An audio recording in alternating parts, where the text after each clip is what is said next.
All right, so let's get into dimensions 6, 7, 8, 9, 10, and 11, and let's make them easy for you.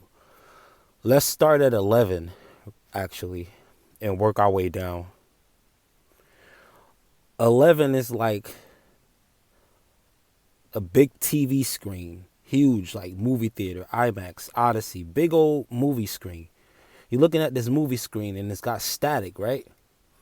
And it's almost like an old school TV where you had to use the up button to change the contrast or the down button to adjust the contrast. And what this is doing is making the image finer and finer and more sharp. You could say going from VHS to DVD to Blu-ray and to whatever else is after that. And each, if you can still even physically see the dots or whatever they are in the static, those are particular universes with everything that exists in them. So each little dot on the static.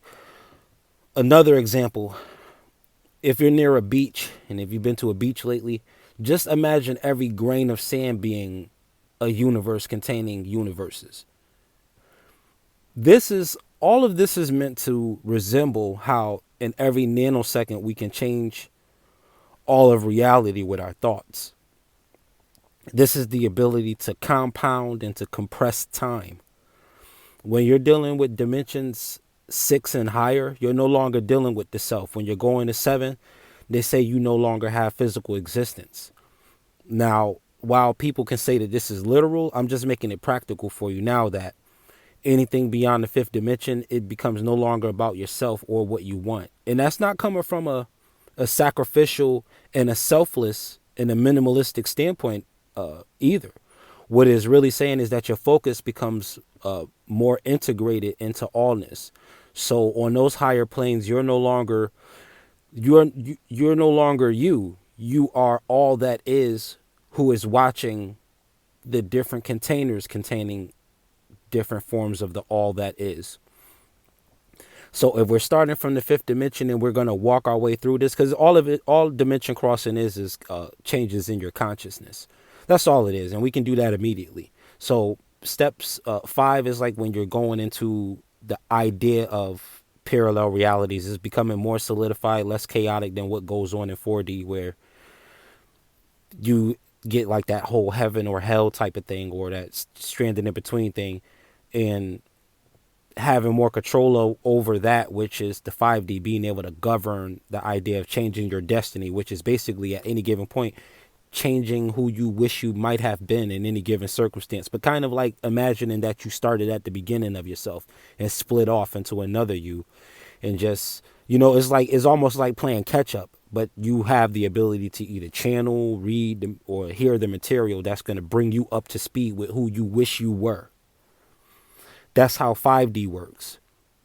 You get a handle on that, but it's going to take time, because you're only going to, when you gain that new self, you're going to kind of lose the old self. So that's kind of how 5D works. Yeah, you're expanding, but you're expanding really into all you want, not all that you are. 6D, you begin to start to toy with the idea of expanding into more of who you are. Now you're starting to reconcile. You're holding yourself in the past, present, and future all in the same frame, all in the same scene, and you're molding it. You're using that to make a new composite of a you for 70. 70, now you're collectivizing, and now you're multiplying that to enhance how many yous can affect the all. So now you're like imagining yourself as nations, as bodies, like the scriptures say, Abraham, your descendants will rival the stars in the sky, the grains of sand along the seashore. Just imagine all of these being you, and nations containing all who are like you, with you being the Big Bang Genesis point, starting at this thought, this spark of thought, this big bang of consciousness. That's the new beginning. Every second you think a new thought, that's the Big Bang. That's the big beginning, the big aha, because thought is light. You're placing consciousness on something, and consciousness is thereby light. So you're placing light on something. You're really saying, let there be light. Anytime you think. So that's big bangs. You're having how, 86,000 big bangs a day, roughly, according to, I guess, research that estimates how many thousands of thoughts per day the human being thinks. 86,000 or more. 8D, now you're combining the everything with the everything. Now you're completely outside of the whole idea of you and timelines and different parallel universes containing you. You got all of that encapsulated. Now your main focus in 8D and 9D is really how does this affect different omniverses or a grand omniverse. So now you're like, well, how does how I'm acting here affect all of the parallel realities of who I am? If I can think about myself from every single angle that I can possibly imagine myself from, as the good guy, the bad guy, the hero, the villain, if I can conceptualize all of these different aspects of me and then synthesize them into one being, what would I decide to be the overall tone is what 7, 8, and 9D are about. Really 8 and 9D. 9D, they call that the oracle realm, where now you're controlling those who give control to those who control people's destiny. So it would be like at that level, now you're stepping into the God realm, or what we would call the God level, like 8D through 11D. 10D is like, see, in 9D, you're dealing with strings. You're dealing with now you're dealing with how everything is threaded, no matter how many ways you weave it. And now all of existence and all of the ideas of all of the realities that there are becomes this ball of yarn that's untangled, not straightened out, but it's no longer a ball of yarn. All of the yarn is unwoven from it, unspun. And all of this is the connectivity of all there is, even going into beyond all that there is. That what that does is to trigger our connectivity to every single nanosecond of thought, that it's affecting all that there is and all that there will be. They don't know from a scientific perspective what these strings contain, but based on the tenure and the material that is explained in these dimensions 7, 8, 9, you can call these clusters of universes of all that there is, of the infinite possibilities of you, how these things are really one thread. And I guess the conquering of that going into 10, 10 representing what is called the kingdom, when you finally step from beyond the level of the oracle into the God, now you're straightening out that string, that tangling, that cord, that yarn, that all of existence and all of the existences that there are and all the possibilities that there are is. And you're straightening that out now. Now you're becoming more of a unified persona. Now you're becoming more of a unified person, and you're understanding, or at least conceptualizing, who you uniquely are to the whole of things, to the entire unfoldment of reality and realities beyond you. When it comes to tackling realities beyond you, that's going to come with a combination of channeling and real research. Because in order for us to resonate with the things and see the validation and see the results, we're going to have to look into the outside world also, and not just look within. We're looking within to find the template, like I said in the last video. So these rules are still going to apply because we're still reaching all of these dimensions from our third dimensional body. This is just a leap in consciousness. What it does miraculously for your body and everything like that and your world around you, we can dig more into that later. But right now, just gaining the concept of opening the door into godhood. I think we're in a time where if you're going to be a teacher of any sort, you want to make it as easy as possible for a human being to have access to the level called God. At least give them a chance. If they ever, just don't cut them off from the idea of being God and knowing what God power entails from a conscious perspective. Whether we can prove or cannot prove what the body can replicate in its relation to what we define as godhood. Doesn't matter. Let's get your mind there first. So 10D is now you're unwinding the strings of all there is and all there ever can be. You become the straightener of things. So in all of this, you're not really thinking about yourself anymore. Now you're thinking about the reconciling and the unifying. You're more like a heal the world, heal the universe type of person, or you have people that go so high up in levels of darkness that even at that level, they're actually trying to wind it back up into a ball and tangle it and make the strings even more knotted, etc. So you also have that because you have evil oracles too. These are levels of consciousness, and I guess anybody can get there. I don't know that for sure, so I'll leave that. I'll put that in the speculative category.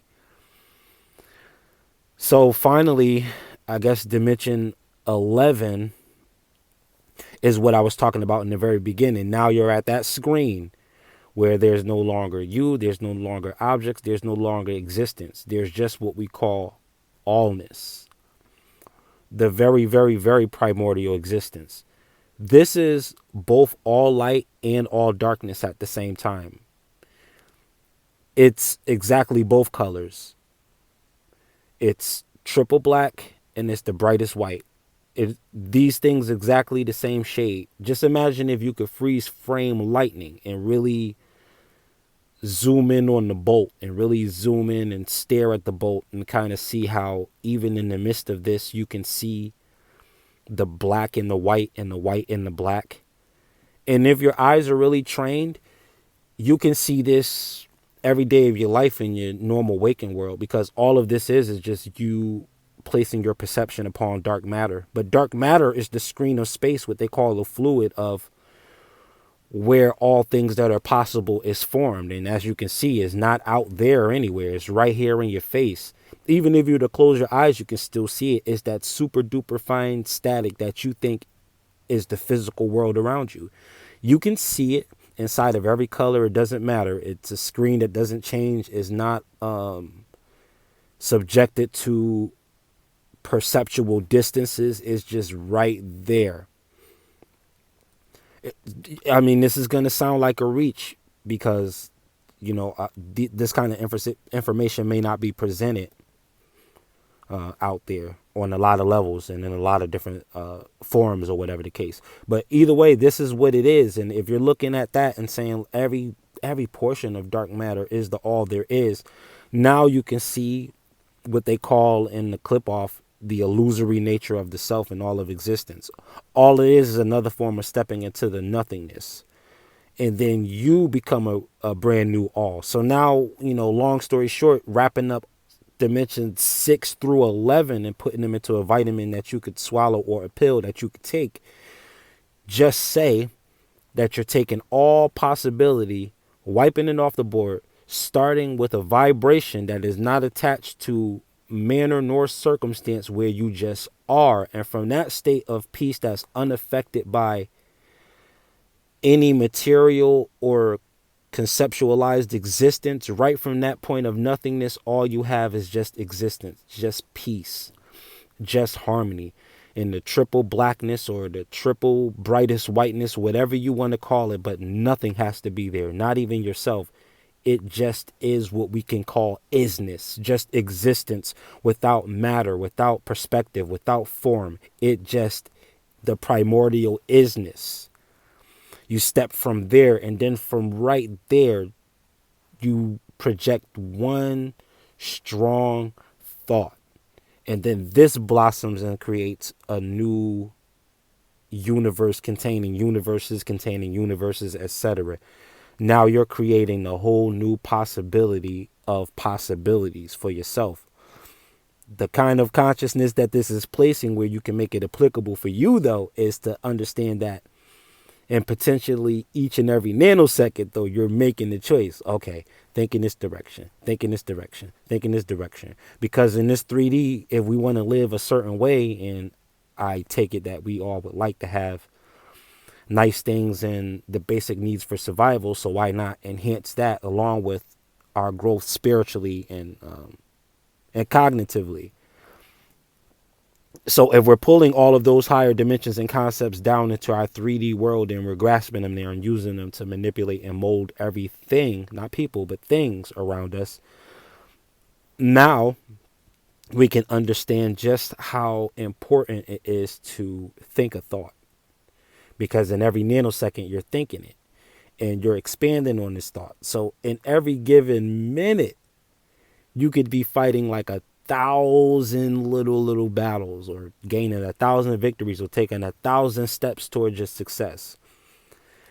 These thoughts, they'll take care of the vibration. Actually, if you think about a good thing long enough, you will feel good, even if you feel bad at first, even if you don't believe that what you're thinking is true at first. If you keep hammering it, these things will condense. And just like moisture going up into a cloud, if you keep putting heat on that water, on the restless waters of your mind, if you keep applying heat on it, those waters will rise and you will have fresh rain. But you need enough heat on the water, you need enough sun on the water, enough light on the water, enough of your consciousness on the waters of your mind, so that you can cause that condensation, so that you can cause that water to evaporate. Now you're building a cloud of what you want and expanding that until you can rain down on your life the results that you want. So this is dimension 6 through 11, hopefully explained with clarity, and the object was for it to be made easy. Thank you again for your time and attention. This is Super T Sigma of Sigma Programming. Keep reaching people. Keep teaching people.